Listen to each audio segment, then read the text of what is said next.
In today's video, we are going to discuss the topic plant disease diagnosis for on-field conditions. तो हम जैसा देखते हैं plant disease क्या है, किसी भी प्लांट को डिजीज अगर कुछ एबनॉर्मलिटीज हमको नजर आ रही हैं फील्ड के ऊपर, फील्ड कंडीशंस के ऊपर, फील्ड कंडीशंस हमारी गार्डन्स हो सकते हैं या हम एग्रीकल्चरल फील्ड्स पर जा रहे हैं, तो जो भी एबनॉर्मलिटीज हमको लग रही हैं तो उसका डायग्नोसिस करना, पता लगाना कि इसको एक्चुअली कौन सी डिजीज है, तो हम उसके बारे में आज बात करेंगे। तो सबसे पहले हम स्टार्ट करते हैं, फर्स्ट वर्ड हमारा है प्लांट डिजीज। ये क्या है, क्या मतलब हुआ प्लांट डिजीज का? प्लांट डिजीज हम कहते हैं किसी भी तरह की एबनॉर्मेलिटी इन इट्स फिजियोलॉजिकल और growth and development of any plant, किसी भी तरह का इंटरप्शन हुआ, इंटरफेरेंस हुआ due to any factor is called as plant disease. So हम इसकी अगर डेफिनेशन लिखना चाहें तो हम इसको क्या कहेंगे? Plant disease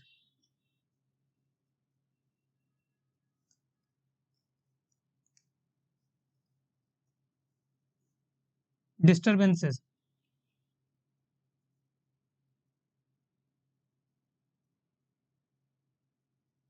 by factors. What factors? It may be environmental factors or it may be environmental factors or biotic factors, which we can say pathogens or environmental factors which interferes the physiological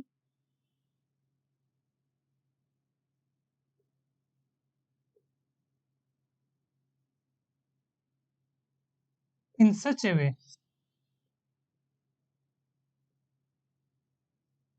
that interrupts the normal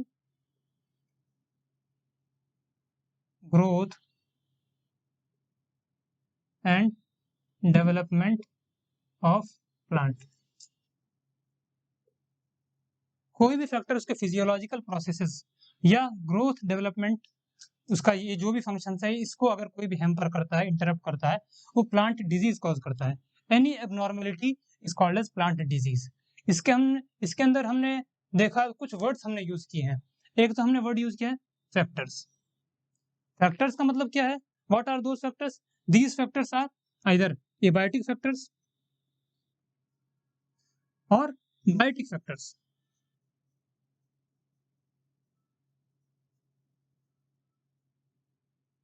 abiotic factors के अंदर कौन कौन से आते हैं?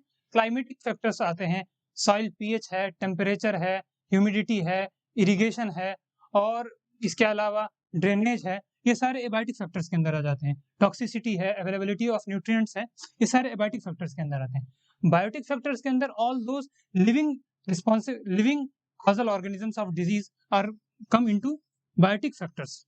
So first of all, what are factors? These are biotic and abiotic factors.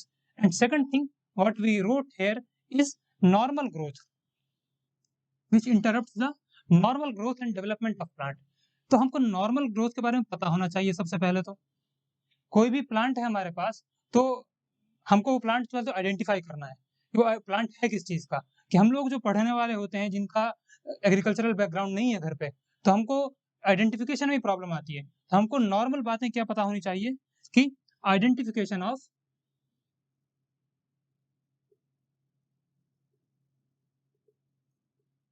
Plant. दूसरी बात क्या पता होनी चाहिए? Be able to recognize healthy plant appearances. इसका मतलब क्या हुआ? हम जैसे देखते हैं बहुत सारी प्लांट्स के अंदर जो यंगर लीव्स जो होती हैं, वो बेसिकली या most of the times red colour की निकलती हैं। जिन लोगों ने आज तक इसके ऊपर ध्यान नहीं दिया और फर्स्ट टाइम वो लोग रेड कलर की लीव्स को देखेंगे, तो वो कहेंगे there is some abnormality, there is some disease, but that's it is a healthy plant. वो उसका एक हेल्दी प्लांट का वो कैरेक्टरिस्टिक है। Later on when they mature they become green. So हमको ये डिफरेंस पता होना चाहिए कि हेल्दी प्लांट का अपीयरेंस होता कैसा है और किसको हम एबनॉर्मेलिटी कहेंगे, तो ये बात अभी हमको पता होनी चाहिए। और अब हमने प्लांट डिजीज हमने पढ़ लिया क्या है। इसके बाद हम आते हैं डायग्नोसिस। नेक्स्ट वर्ड हमारा क्या है, डायग्नोसिस। डायग्नोसिस से आप क्या समझते हैं, डायग्नोसिस किसी भी डिजीज का उसके साइंस और सिम्टम्स के बेसिस के ऊपर ये पता लगा पाना कि कौन सी डिजीज है, वो उसको क्या कहते हैं, डायग्नोसिस कहते हैं, डिजीज का पता लगाना। अगर हम कहें तो हम इसको डेफिनेशन में लिखते हैं, the act of recognising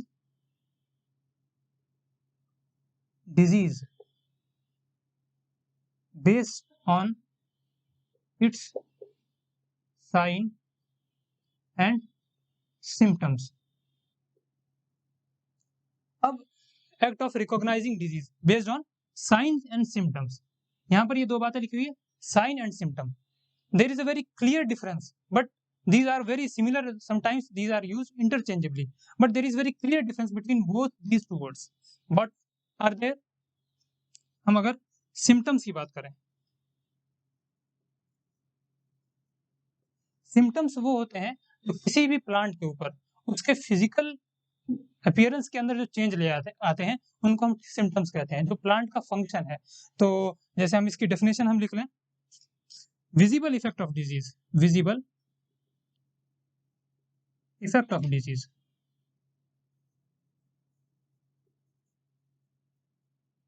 on plant. What it causes? It causes change in color, shape, appearance, functions को हटाइए, appearance, change in color, shape and appearance। तो इसमें जो जो चेंजेस आएंगे, यहाँ पर क्या लिखा हो, विजिबल इफेक्ट, वो प्लांट पार्ट जो है वो खुद अपने आप में कुछ चेंज आ जाएगा, या तो कलर चेंज हो रहा है, शेप चेंज हो रहा है, डिस्टॉर्शन आ रहा है, अपीयरेंस वही चेंज हो रहा है इसका। तो हम इसमें देख लेते हैं एग्जांपल, एप्पल स्कैब हम लेते हैं। एप्पल के ऊपर हम लोगों ने कई बार देखा होगा हार्ड पैचेस बने हुए होते हैं, तो वो एक अपीयरेंस है, that is a modification of fruit. तो वो हमारा इसके अंदर आ जाता है, सिम्टम्स के अंदर आ जाता है। सिम्टम्स का हम एग्जांपल लिख लेते हैं, लीफ स्पॉट, फ्रूट कैंकर्स और क्रिंकल्ड लीव्स, एटसेट्रा एटसेट्रा। इसके अलावा हमने साइन की, सिम्टम की बात कर ली। नेक्स्ट अगर हम आगे बढ़े, साइन की हम बात करते हैं। साइन को हम क्या कह सकते हैं, any evidence of, physical evidence of presence of the pathogen. हम अगला लिखते हैं साइन। ये मैं जो बता रहा हूं, मैंने कहा था plant disease diagnosis for on field conditions. अभी हम लोग इसको इसलिए पढ़ रहे हैं ताकि हमको बेसिक बातें पता हो। जब ये बातें हमको पता चल जाएंगी, फिर हमको फील्ड पर जा करके उनका डायग्नोसिस करना आसान होगा। तो हम साइन की अगर बात करें, क्या होता है, फिजिकल एविडेंस,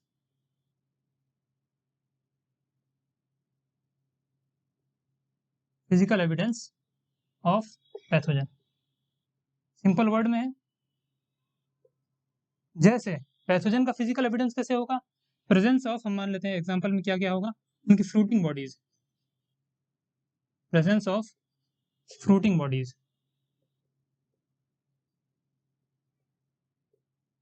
स्पोर्स होते हैं, माइसीलियल ग्रोथ्स होती हैं। इसके अलावा फ्रूटिंग बॉडीज हुआ, ऊज होता है, बैक्टीरियल ऊज होता है।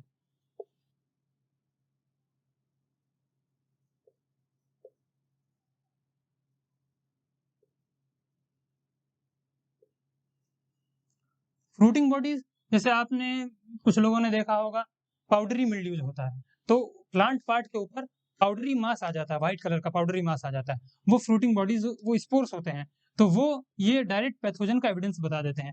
बैक्टीरियल ऊज क्या है, वो प्लांट पार्ट जिसमें बैक्टीरिया ने इन्फेक्शन कॉज कर रखा है, उनको जब आप डिटैच करेंगे तो उसके अंदर एक वाटर ड्रॉपलेट या वाटर ड्रॉप गिरती है, तो वो that is what called bacterial ऊज।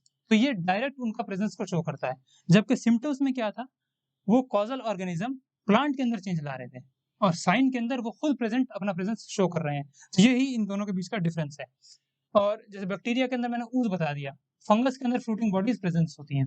इसमें एक क्वेश्चन जानने का ये है, जो आउट ऑफ द फ्लो हम कह सकते हैं या अलग सा एक है कि वायरल जो भी डिजीजेज होती हैं उसके सिम्टम्स होते हैं। नोट अगर हम देखें, viral diseases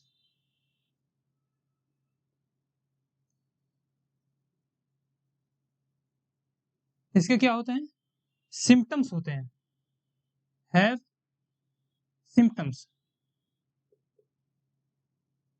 but not sign. अब ये क्यों नहीं होते हैं, साइन क्यों नहीं होते हैं, ये आप लोग हमको बताएंगे कमेंट करके कि इनके सिम्टम्स होते हैं लेकिन साइन क्यों नहीं होते हैं। ये बेसिक बातें हैं, ये बायोलॉजी की बात है कि वायरस का स्ट्रक्चर कैसा होता है, इसकी लाइफ साइकिल क्या होती है, वो जैसे ही आप जरा सा पढ़ेंगे आप बता देंगे इसके सिम्टम्स तो होते हैं लेकिन साइन क्यों नहीं होते हैं। इसके बाद हम आगे चलते हैं, हमको क्या क्या एबनॉर्मलिटीज नजर आएंगी ऑन फील्ड कंडीशंस के अंदर, और वो एबनॉर्मलिटीज क्यों हो जाती हैं। बेसिक बातें हैं, जैसे हम यहाँ लिखते हैं characteristic symptoms of abnormalities.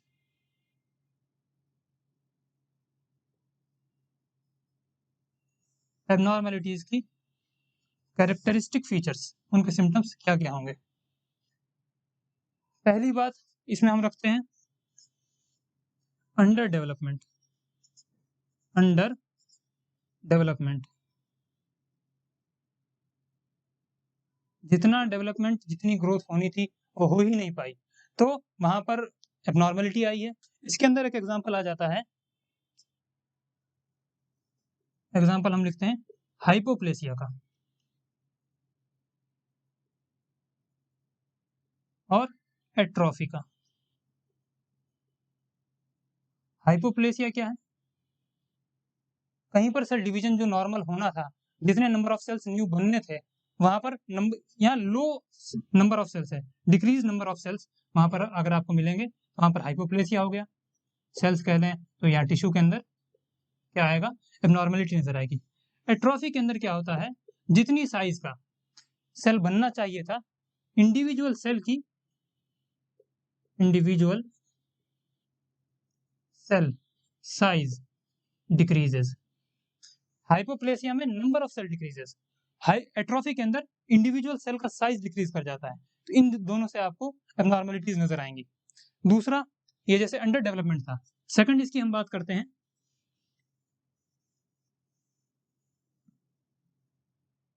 Second इसकी हम बात करेंगे ओवर डेवलपमेंट।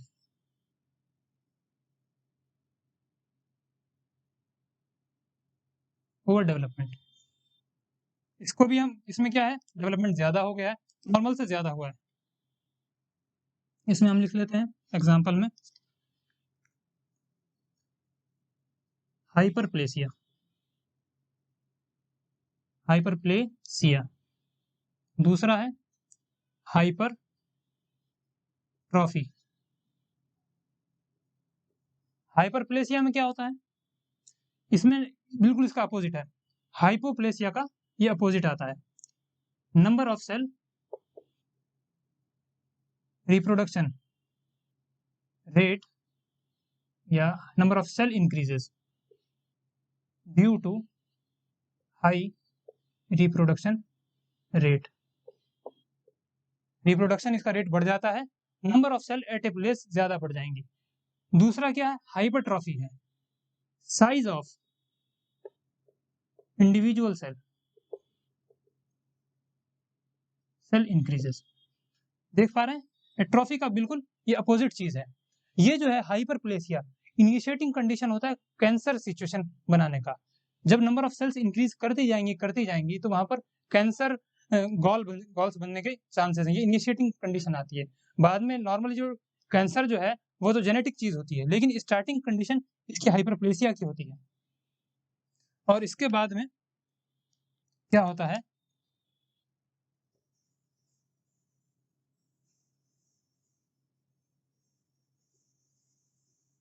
इन दोनों के कॉम्बिनेशन से। ओवर डेवलपमेंट पहला हमारा था, अंडर डेवलपमेंट, इन दोनों के कॉम्बिनेशन से जो क्या किसी भी प्लांट के अंदर जो आप डिजीज का सिम्टम्स देखेंगे वो बहुत इजीली नहीं मिलेगा आपको। That's the combination of various symptoms, वो एक कॉम्प्लेक्स सिम्टम्स बनता है। ये नहीं जाएंगे आपको एक चीज मिलेगी आप झट से बता देंगे ये सो एंड सो बैक्टीरिया ने कॉज किया है, सो एंड सो डिजीज है। That are the set of various symptoms. तो ओवर डेवलपमेंट और अंडर डेवलपमेंट जब आपस में मिलते हैं तो ये जो डिजीज कॉज करते हैं, इसका एक बेसिक एग्जाम्पल हम देखेंगे, पकरिंग ऑफ लीव्स। लीव्स जो होती है ऐसे श्रिंक कर जाती है, ये आप जो फिंगर देख रहे हैं श्रिंक करके बाउल टाइप का वो जो बना लेती है उसको कहते हैं puckering of leaves, of leaves example है इनका। इन दोनों के कॉम्बिनेशन से होता है। इसमें होता क्या है, कुछ ये मान लीजिए लीव्स है आपकी, इसकी सारे टिश्यूज एक जैसी हैं, अगर वहां पर उन सब का जो ग्रोथ रेट होना चाहिए सेल का, भले ही हम मान लें सेल साइज इंक्रीज करना या नंबर ऑफ सेल इंक्रीज करना, उनका सिमिलर होना चाहिए सबका।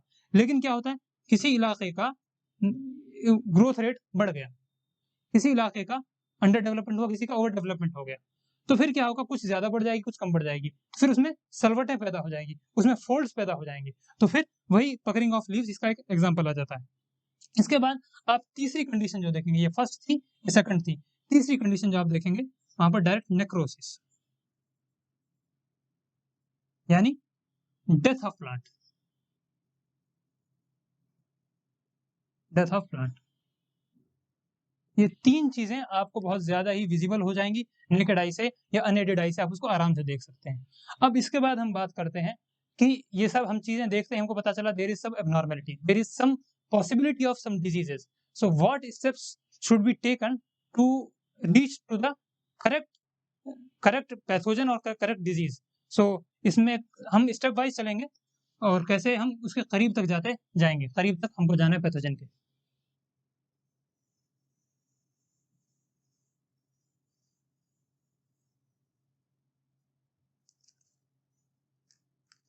इसके अंदर हम स्टेप्स देख रहे हैं, स्टेप्स फॉर डायग्नोसिस। यहाँ से एक्चुअल शुरू होता है प्लांट डिजीज डायग्नोसिस। इससे पहले वो बेसिक था, वो जानना हमको जरूरी था, उसी के बेसिस के ऊपर अब हम यहाँ पर हम बात कर पाएंगे। स्टेप नंबर 1 क्या है हमारा? स्टेप नंबर 1 है आइडेंटिफाइंग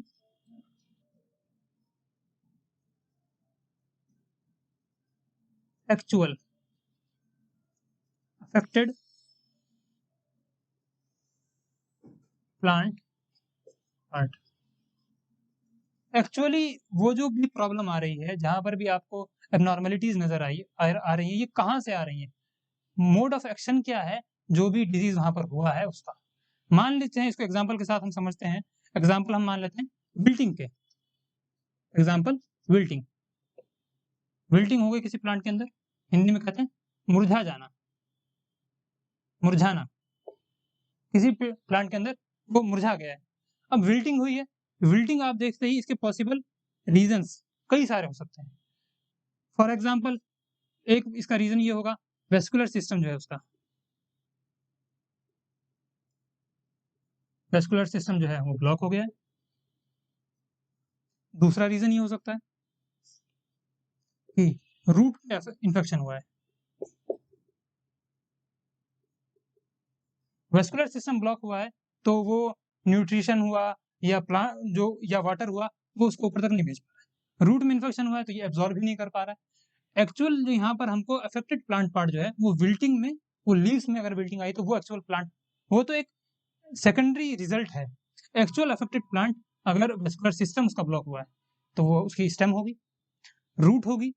तो एक्चुअल पार्ट हमको पता करना है कि ये प्रॉब्लम है कहाँ पर, तो हम प्लांट को उखाड़ते हैं, अनरूट कर देते हैं और फिर उसको बीच में से फाड़ करके देखते हैं, तो उसके अंदर हमको अगर ब्लैकिश अगर हमको उसका पिथ नजर आएगा, ये मान लीजिए ये आपका स्टेम है, आपने इसको बीच में से काट दिया, तो ये जो इसका पिथ है ये बीच के अंदर ये ब्लैक ब्लैक नजर आएगा। या आप इसको लॉन्गिट्यूडिनल सेक्शन अगर करेंगे तो यहाँ पर बीच में मस्कुलर बंडल्स होते हैं, तो ये जो आपका है ये बिल्कुल ब्लैक ब्लैक नजर आएगा, इसका मतलब मस्कुलर बंडल जो है वो कंप्लीटली ब्लॉक हो चुके हैं। सेकंड स्टेप पर अगर हम जाएं,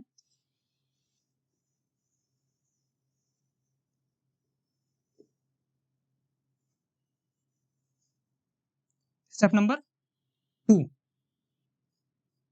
स्टेप नंबर 2 ये कहता है कि distribution of visible symptoms, distribution of visible symptoms on field. Field के अंदर वो जो सिम्टम्स हमको नजर आ रहे हैं या एबनॉर्मलिटीज जो नजर आ रही हैं वो कैसे डिस्ट्रीब्यूटेड हैं, या तो वो होंगी यूनिफॉर्मली डिस्ट्रीब्यूटेड होंगी, ये इसमें कंडीशन आती है uniformly distributed,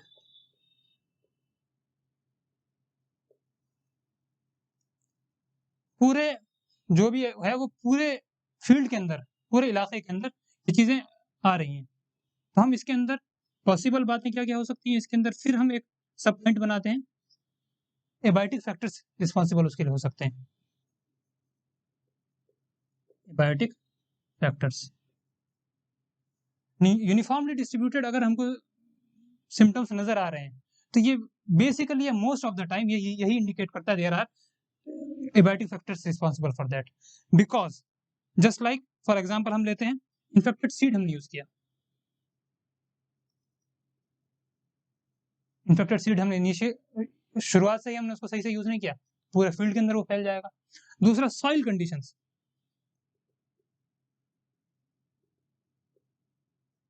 soil conditions, soil pH है, ड्रेनेज है और वाटर मान लेते हैं, इरिगेशन का क्या हाल है, और पोल्यूशन, एयर पोल्यूशन अगर है तो हर जगह वो इफेक्ट कर रहा होगा। इसके बाद में क्लाइमेटिक, ये क्लाइमेटिक कंडीशन ही मान लें हम, क्लाइमेटिक फैक्टर्स हो सकते हैं,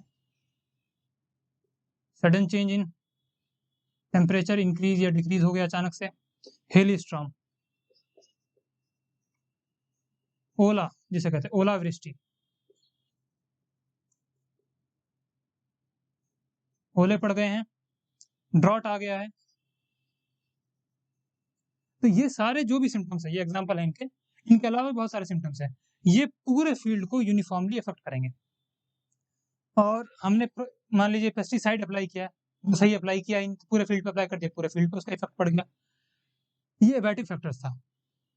लेकिन हम यूनिफॉर्मली डिस्ट्रीब्यूटेड होने से डायरेक्ट देखते नहीं कहेंगे कि एबायोटिक फैक्टर्स रिस्पॉन्सिबल है, कुछ चांसेस उसमें बायोटिक फैक्टर्स के भी आ सकते हैं, लेकिन बहुत कम होते हैं। बायोटिक फैक्टर्स, बायोटिक रीजंस की वजह से किसी भी डिजीज का इस्टेब्लिशमेंट क्यों होता है, पहले कोई पैथोजन आता है, फंगस होगा, बैक्टीरिया होगा, निमेटोड होगा, वायरस होगा, कुछ भी होगा, वो पहले किसी एक पार्ट को इफेक्ट करेगा, इफेक्ट करने के बाद अगर वो लॉन्ग टर्म तक सस्टेन कर गया तो फिर वो धीरे धीरे ओवर टाइम पूरे फील्ड को इन्फेस्ट कर जाएगा। तो हम इसमें कह सकते हैं ड्यू टू बायोटिक फैक्टर्स, ये क्या होता है, initially infects smaller portion, smaller section of field, but later on if allowed to sustain किया तो हमने उसको अलाउ किया, या खुद इतना एडेप्ट कर चुका था अपने आप को, उसने सस्टेन रख लिया, तो फिर ग्रेजुअली धीरे धीरे करके वो क्या होगा, इट मे इनफेक्ट 100% ऑल्सो। इसके बाद हम आते हैं बायोटिक फैक्टर्स 100% जब होती है, इसका एक बेसिक स्पेशल कंडीशन जो आता है या मेजर रीजन जब आता है, रेनफॉल हो गई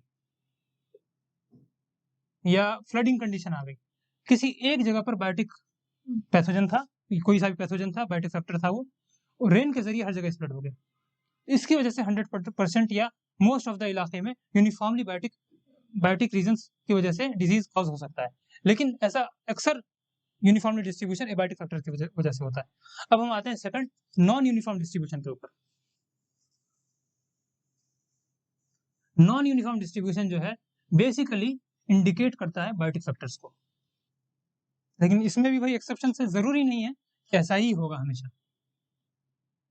बी की हम बात करें, नॉन यूनिफॉर्म डिस्ट्रीब्यूशन है। इसके अंदर एक आ जाता है फिर एबायोटिक फैक्टर,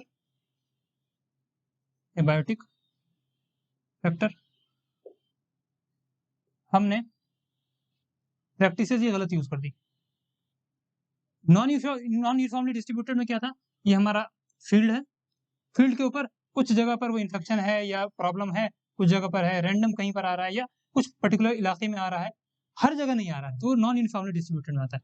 एबायोटिक फैक्टर्स के अंदर ये कब होगा, हमने प्रैक्टिसेस जो यूज की हैं वो फॉल्टी हैं। हम गए फर्टिलाइजर अप्लाई करने के लिए, पेस्टिसाइड अप्लाई करने के लिए, एक जगह से हम अप्लाई कर रहे हैं, दूसरी जगह हम भूल गए, केयरलेसनेस हमारी है, इंसानी गलती है, तो उसकी वजह से ऐसा हो सकता है कि भाई जहाँ पर अप्लाई हुआ वहाँ पर फायदा हुआ, जहाँ पर अप्लाई नहीं हुआ वहाँ पर यील्ड नहीं आई। हम बेसिकली अब किसी भी फील्ड में जाएंगे तो आप ये बहुत आसानी से देख सकते हैं कि किसी इलाकों में इरिगेशन पड़ा है या मोस्ट ऑफ द जगह पर इरिगेशन पड़ गया है, वहाँ पर क्रॉप ठीक ठाक हो रही है, लेकिन एक पैच ऐसा नजर आ रहा है वहाँ पर क्रॉप हो ही नहीं रही है, तो वहाँ पर क्या हुआ, फील्ड जो था लेवल्ड नहीं था, पानी नहीं पहुंचा, यील्ड नहीं हुई। तो ये फॉल्टी कल्टीवेशन प्रैक्टिसेस है, इंसानी गलती है ये। दूसरा क्या होता है, रोड साइड पॉल्यूशन है। रोड साइड पॉल्यूशन क्या है ये, हाईवे के ऊपर हम जब भी सफर करते हैं तो हाईवे के चारों तरफ हम देखते हैं, या दोनों तरफ, चारों तरफ नहीं दोनों तरफ, क्या होता है, यहाँ पर खेत होते हैं बहुत सारे, हाईवे के ऊपर हाई ट्रैफिक है, पॉल्यूशन है, डस्ट उड़ते हैं, जाके नियर बाय फील्ड्स के ऊपर जितने भी क्रॉप्स हैं उनके लीफ एरिया को वो कवर कर जाते हैं, फोटोसिंथेसिस कम हो रही है, यील्ड कम हो रही है। जैसे जैसे आप इस हाईवे से दूर जाते चले जाएंगे, धीरे धीरे क्या होगा, वहां पर आपको यील्ड या जो भी वो प्रॉब्लम है इस पोल्यूशन की वजह से वो अब नहीं देखने को मिलेगी। तो ये दोनों तो एबायोटिक फैक्टर्स के अंदर आ गए, रोड साइड पोल्यूशन और फॉल्टी प्रैक्टिसेस इन्वॉल्व। अब इसका मेजर पोर्शन जो है बायोटिक फैक्टर का है।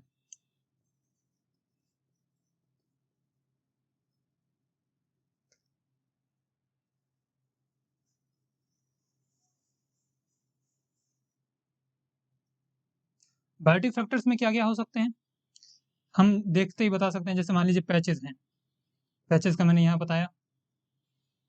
दूसरा कॉर्नर्स है, आपके फील्ड कॉर्नर्स है, कॉर्नर्स। ग्रीन हाउस अगर आप यूज कर रहे हैं, ग्रीन हाउस, उसमें जस्ट विंडो के पास में, ग्रीन हाउस में के एजेस के ऊपर, अंडर विंडो पैन या कॉर्नर्स ऑफ फील्ड, यही हो गया। निमेटोडिक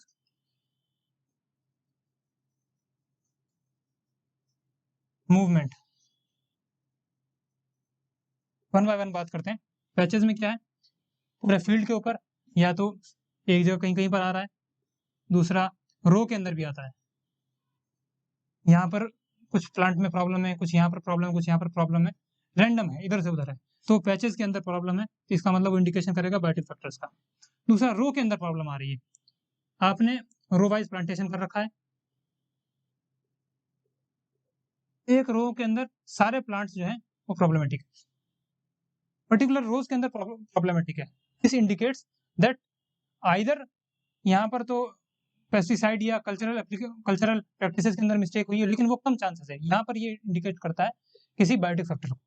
फिर आते हैं फील्ड कॉर्नर्स के ऊपर, ये आपका फील्ड है, यहाँ पर किसी और का फील्ड है, यहाँ पर किसी और का फील्ड है, यहाँ किसी और का फील्ड है, फील्ड कॉर्नर्स के ऊपर प्लांट आपके इन्फेक्ट हो रहे हैं। इसका मतलब ये हो सकता है शायद यहाँ पर कोई ट्री लगा हुआ हो, उसकी वजह से सनलाइट नहीं आ पा रही है, पास वाले जो फील्ड है उसमें कोई डिजीज का इन्फेस्टेशन हो, वो वहां से यहाँ पर आ रहा है, पूरा आगे तक तो नहीं बढ़ पा रहा है, लेकिन यहाँ पर वो कॉज कर रहा है, कॉर्नर्स ऑफ फील्ड के ऊपर है। और उसके बाद ग्रीन हाउस है, ग्रीन हाउस के भी एजेस के ऊपर यही प्रॉब्लम आती है कि कोई सही से उसको, या तो अगर एग्जॉस्ट फैन लगा हुआ है तो सारी जो अंदर की डस्ट पार्टिकल है अप्लाई हो रहा है वहां पर, सही से सनलाइट नहीं मिल पा रही है, सही से रिसोर्सेज नहीं मिल पा रहे हैं, तो कॉर्नर्स के ऊपर अक्सर ये होता है। उसके बाद में निमेटोडिक मूवमेंट, निमेटोडिक मूवमेंट में क्या होगा, मान लीजिए एक फील्ड के अंदर यहाँ पर निमेटोड आ गया, हमारा निमेटोड आ गया, तो ये इंटरेस्टिंग बात ये है कि पूरे साल भर के अंदर इनका मूवमेंट खुद अपने तौर के ऊपर सिर्फ कुछ सेंटीमीटर का होता है।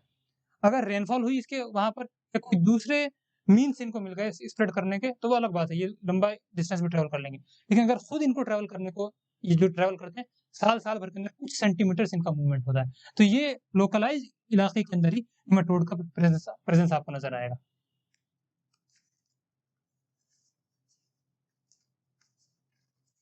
आगे हम चलते हैं, इसके बाद में आ जाता है अगला स्टेप। सेकंड स्टेप हो गया था, थर्ड स्टेप की हम बात करते हैं।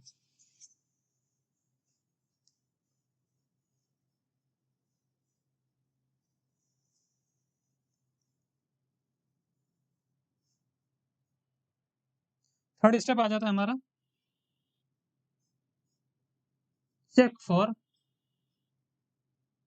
Host specificity.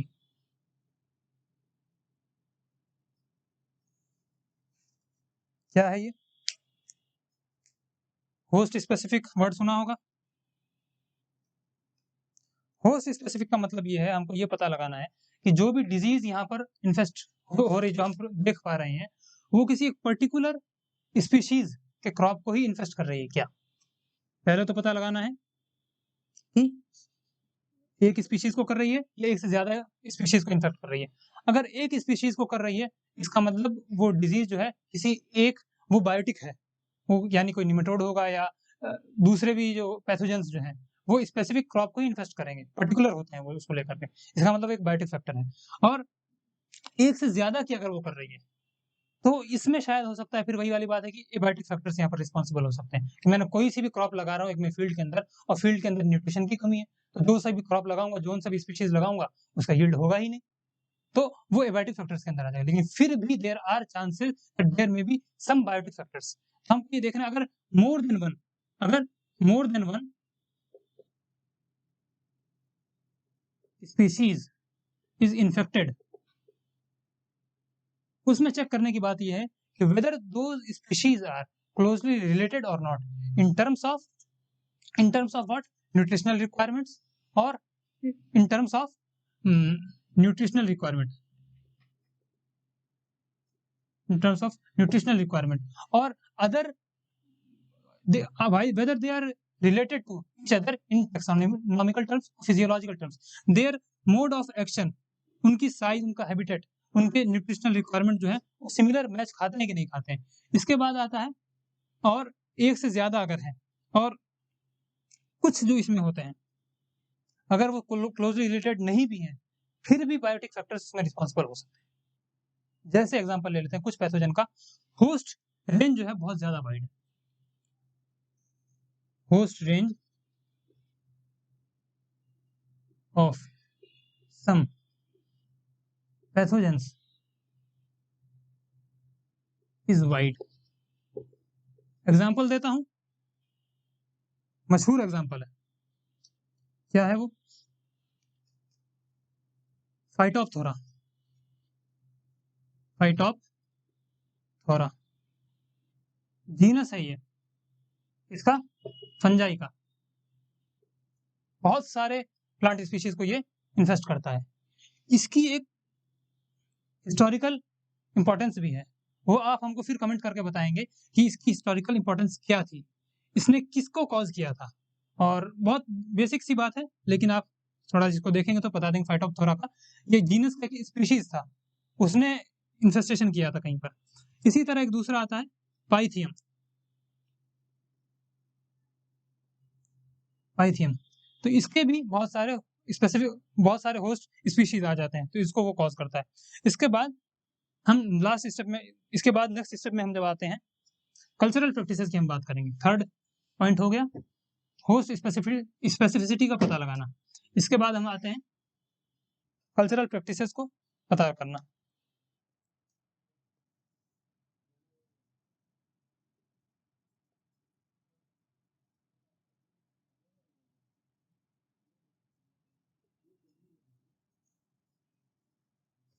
होस्ट, यहाँ कल्चरल प्रैक्टिसेस जो है उसमें क्या क्या है, हमने वहां पर कौन कौन सी कल्चरल प्रैक्टिसेस अप्लाई की है, क्या वो फॉल्टी तो नहीं है।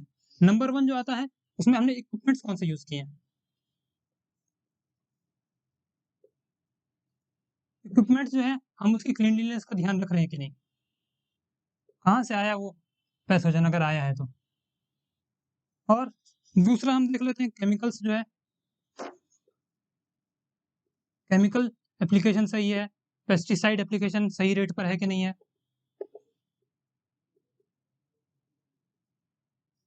एप्लीकेशन। और कल्चरल प्रैक्टिसेस के अलावा इसमें इन्वायरमेंटल फैक्टर्स को भी हम ध्यान रखते हैं।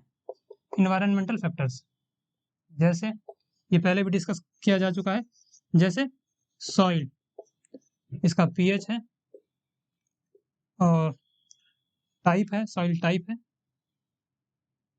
ड्रेनेज है,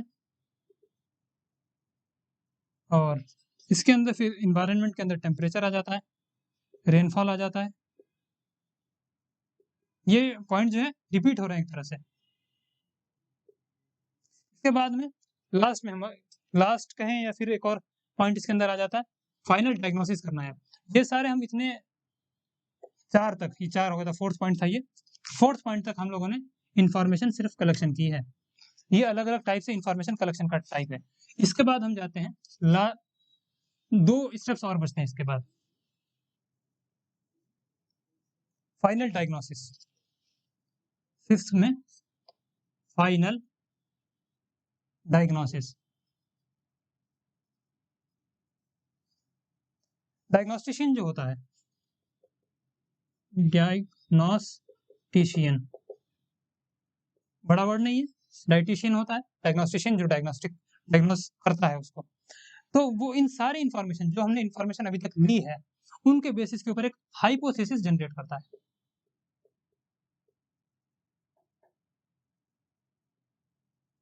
हाइपोथेसिस वो जनरेट करेगा और कहेगा कि इन सारे इंफॉर्मेशन के बेसिस पर हम ये कह सकते हैं इनको सो एंड सो कॉजल ऑर्गेनिज्म है, सो एंड सो डिजीज वो इसमें है। उसके बाद में वो इस स्पेशलिस्ट से मिलेगा और लिटरेचर को कंसल्ट करेगा और ये पता लगाएगा कि उसने जो हाइपोथेसिस दी है वो सही है कि नहीं सही है, उसकी ट्रूथफुलनेस को पता लगाएगा। और सबसे लास्ट में हम धीरे धीरे करते हुए अब हम स्पेशलाइज टेक्निक्स के ऊपर आ जाते हैं। लेबोरेटरी के अंदर हम आ गए, लेबोरेटरी टेस्ट में हम आ गए।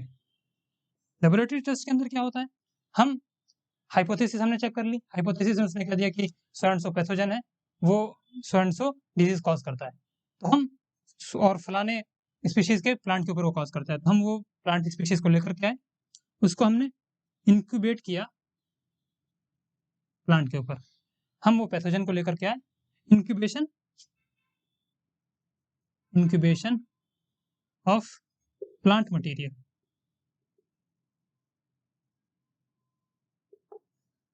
प्लांट मटेरियल के ऊपर उसका इंक्यूबेशन करेंगे। यानी इंक्यूबेशन का मतलब क्या होता है, इंक्यूबेशन पीरियड क्या होता है। अगर हम इंक्यूबेशन पीरियड की बात करें तो किसी भी प्लांट के अंदर किसी पैथोजन की एंट्री से लेकर के सिम्टम्स शो कर देने तक का टाइम को हम इंक्यूबेशन पीरियड कहते हैं। तो यहाँ पर भी यही है, उसी से कंटेक्स्ट लिया गया है। Incubation of plant material, plant material के अंदर उसको इंजेक्ट किया गया, उस प्लांट पैथोजन से उसको इंजेक्ट किया, इन्फेस्ट करवाया गया। उसके बाद में अब उसके अंदर से बायोटिक पजल ऑर्गेनिज्म निकाला गया कि क्या, जब उसने क्या रिप्रेजेंट किया अपने आप को, जब वो पैथोजन उससे इन्फेस्ट हुआ तो उसमें, और उसके बाद में बायोटिक कॉजल ऑर्गेनिज्म निकाला और एबायोटिक फैक्टर्स जो थे, अगर जिस सॉइल से हम उस प्लांट को लेकर के आए थे वहां पर क्या इन्वायरमेंटल कंडीशंस थी, क्या सराउंडिंग कंडीशन थी, वो इसको प्रोवाइड करवाया गया। इसमें हमने इसके बाद क्या किया, identification and isolation of biotic causal organism. इसके बाद आता है डायग्नोस्टिक टेस्ट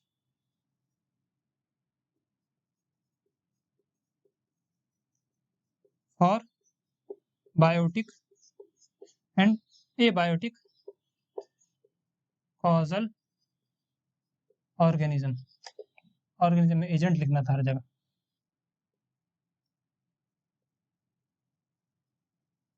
तो स्टूडेंट्स, आज के वीडियो में इतना ही। आज दो क्वेश्चंस दिए गए हैं। पहला क्वेश्चन क्या था, वायरल डिजीजेस के अंदर उसमें सिम्टम्स तो होते हैं लेकिन साइन नहीं होते, ऐसा क्यों होता है, ये आपको पता लगाना है। दूसरा, फाइटोप्थोरा जीनस के अंदर एक स्पीशीज ऐसी है जिसका एक हिस्टोरिकल इंपॉर्टेंस है। ये दोनों बातें आप पता लगाएं और हमको कमेंट बॉक्स में बताएं। आज के लिए इतना ही, मिलते हैं नेक्स्ट वीडियो के अंदर।